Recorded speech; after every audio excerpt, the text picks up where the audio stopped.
speaking of not being able to get across your brief, you saw the Prime Minister today at the National Press Club explaining away why he's changed the Stage 3 tax cuts, taking away money from people that was promised. Now, he's thought long and hard about this. He's consulted long and hard about this. In fact, he's been talking to people in supermarkets.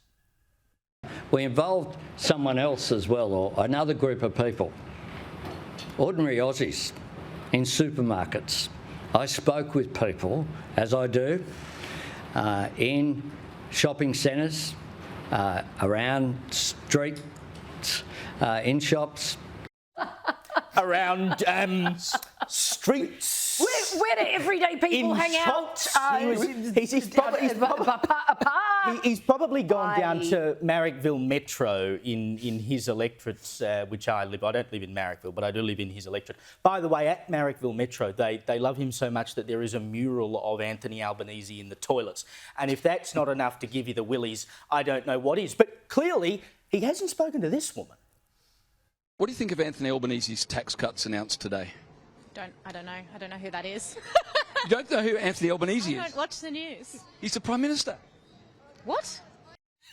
I mean, he didn't go into her supermarket or her street and find her, did he? But, you know, we thought, well, if it's good enough for Anthony Albanese to be wandering around supermarkets asking people what's going on, we sent our intrepid reporter James McPherson out to do exactly that himself.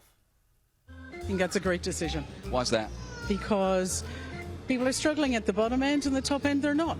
So if you want to keep Australia going, the people who get at the bottom will get the tax cuts, will pay for it and won't be going overseas with it, won't be spending it somewhere else.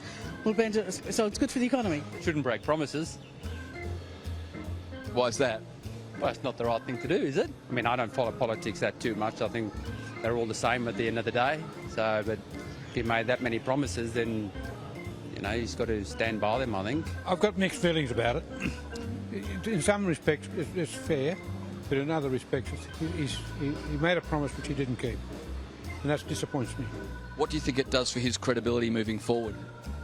Look, I don't know that. I don't know what his credibility is like at the moment, but I think it's pretty shattered. I think the question here is why governments keep breaking their promises. I think that's where the pressure needs to come on. People elect governments based on the promises they're making. If they can't follow through with it, I think that's where they're going to get some red flags, I think. He went into the election with a promise and he's broken it now to everyone who voted for him. Do you think that will come back to bite him at the next election, or do you think Australians will largely forget by the time the election rolls around? Well, I guess it's going to suit a lot of people with the tax cuts, so we'll just have to wait and see. Yeah, I think high taxpayers should probably pay the taxes. I know there's a bigger divide in society now than there ever has been, so... Isn't that the point that people at the higher end are paying most of the tax, so shouldn't they get a proportionate break? Yeah, but the divide's getting bigger, right? Each year the divide gets bigger. Do you think the government's doing enough on cost of living? Oh, no, I think they're doing quite well, the Labor government. I think they've done reasonably well. Do you think the government's doing enough about cost of living? They're trying. It's a very hard thing to do, but I think that, you know, they are trying, and I think they're on the right path. Well, there you have it. So, James McPherson, you've been out to the supermarkets and the streets. What was your impression of people's reaction to Stage 3 tax? Well, I would love to know what shopping centre Anthony Albanese went to and got all this advice that you should break your promise, because I reckon 2/3 of people I spoke to, and that was just a small selection, but 2/3 of people said, look, though we may enjoy the extra money on lower incomes, people still won't forget the fact that you can't believe anything this Prime Minister says.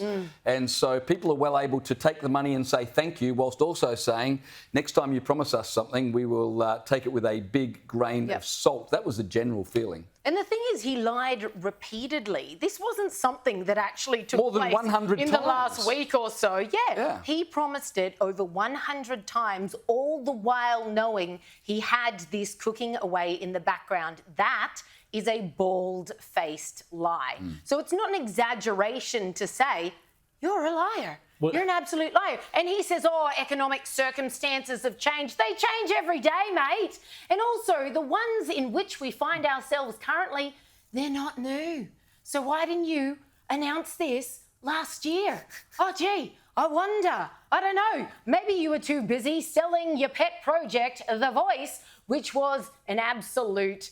That didn't work either. This guy is desperate for a win, but what's confused me about this is we know that they don't do a thing without internal polling. They do this all the time.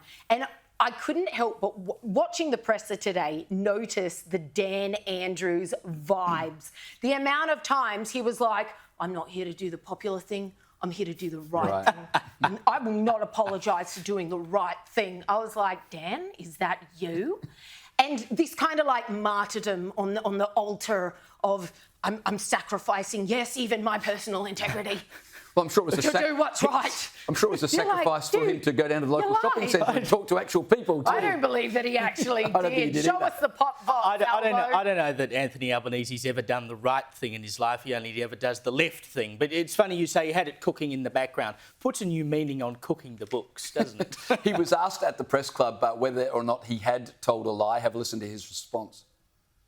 Do you believe you lied? You maybe think... Well, what I did was absolutely say I have announced when we have changed our position. We changed our position on Tuesday.